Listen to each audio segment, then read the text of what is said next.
everybody, it's Diana. I'm here to show you how to make jalapeno poppers today. The ones we're going to do today are bacon wrapped and filled with a cream cheese filling. Now you have two options on how to cook these. You can either bake them in the oven, or I'll show you also how to put them in the air fryer. So let's get started with our prep. I have a couple jalapenos. The recipe calls for 12. I'm just going to make 3 today. I just don't need that many at home. So we're going to just cut the recipe in a quarter, and that's going to work just fine. I have a cutting board, my chef's knife, bacon, a dish that I can put in the oven that I'm going to set my prepped jalapeno peppers on. I have some cream cheese that is softened, and then I have some dried onion and some dried garlic. So that's all we need to make these bacon wrapped jalapeno poppers. Now you can tell I have a glove on my left hand. This is the hand that's going to hold my jalapenos. So as you're cleaning out jalapenos, you don't really want to hold it with just your bare hand because the oils from these peppers are spicy, and if you happen to touch your face or touch your eye, it doesn't feel very good. So I'm going to wear a glove just to make sure that I'm not going to get any of that oil on my skin, and that's going to just help me have a better experience with this. So the way I'm going to cut this jalapeno is just to go lengthwise. Now, even though I have this glove on my hand, I'm still practicing my knife safety, so I'm still tucking my fingers into a claw and holding on to the pepper securely, but not with my fingertips sticking out. So after I have this jalapeno cut lengthwise, I'm just going to use this spoon, and I'm going to press down, and I'm going to clean out the ribs and the seeds. I'm just going to run that spoon right down the rib to get it all detached. And those ribs and seeds are just going to go right into my compost bucket. The reason you want to clean out the ribs and the seeds is because that is the part of the pepper that is super, super spicy. We just want these jalapeno poppers to be flavorful, a tiny bit spicy. We don't want them to be burning your mouth. So that's what a cleaned out jalapeno popper is going to start with. And I think it's kind of fun to leave the stem on just for these because it adds a little bit to the look, but if you don't want them on, that's totally fine. You can just cut them off. The other reason for leaving them on though is because if you totally cut the stem out, it kind of leaves a little half circle, like a dip on that side, so your cream cheese can melt and kind of escape from that end. So that is another plus side to leaving that stem intact. So I'm just going to work through these other peppers, and then as soon as I have them cleaned out, then we'll be ready to work on our stuffing.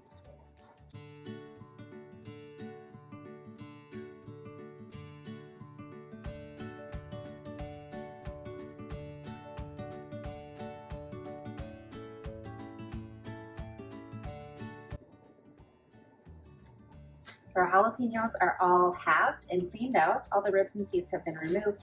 So now let's work on our cream cheese filling. So let's do cream cheese. I have a quarter of a block of cream cheese here. It's softened, and I actually didn't remember to set it out on the counter before I wanted to do this. As my oven was heating up to bake these jalapeno poppers, I just stuck this in the oven for like a minute, and it softened it just enough so I'll be able to stir it. So I have softened cream cheese, and then I'm going to add quarter teaspoon of dried onion, quarter teaspoon of dried garlic, and then I'm just going to use that spoon, the same one that I used to shell out my jalapenos. I'm going to use that to combine this cream cheese.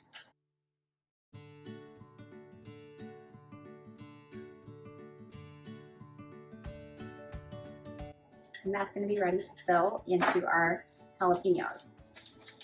The next thing that we're going to need is some bacon. So this is uncured raw bacon.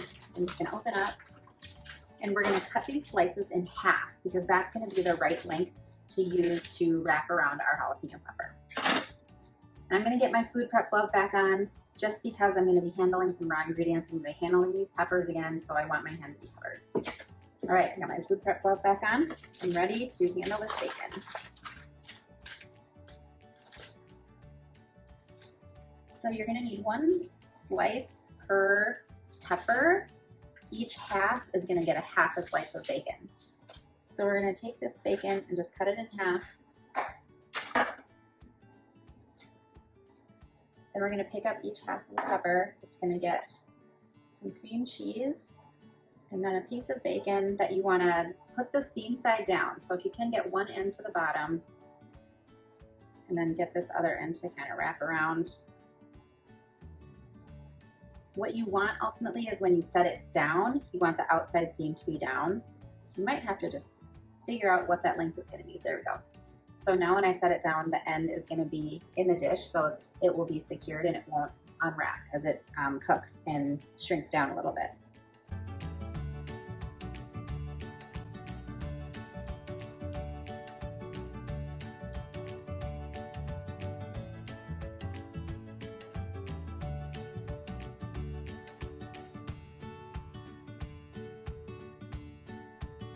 All right, there we go, number 6. So I have those ready. I can pop them in the oven, 400 degrees for 20 minutes, or I can put them in the air fryer. I'm gonna do both of them so you can see what they look like at the end. Let's check in on our jalapeno peppers. These 2 were in the oven at 400 degrees. I ended up cooking them. The recipe calls for about 20 minutes. I ended up cooking them for probably closer to 27 minutes because I like my bacon to be a little bit extra crispy. So I just let them run a little bit more. And these 4 were in the air fryer at 360. I set them up for that initial 12 minutes, and then I did end up putting them back in for another 3 or 4 minutes. You can see on these, the bacon is a little bit drier, a little bit crispier, and that actually is how I prefer them. So my preferred method is actually to air fry these jalapeno peppers. One of them did become unwrapped a little bit, but that's okay. Bacon is still attached to that one, so that person will still get to enjoy it. So there you go, jalapeno peppers. I hope that you have fun making this recipe. Go ahead and upload a picture of your jalapeno peppers or some comments on how yours turned out for me. Thanks for watching and follow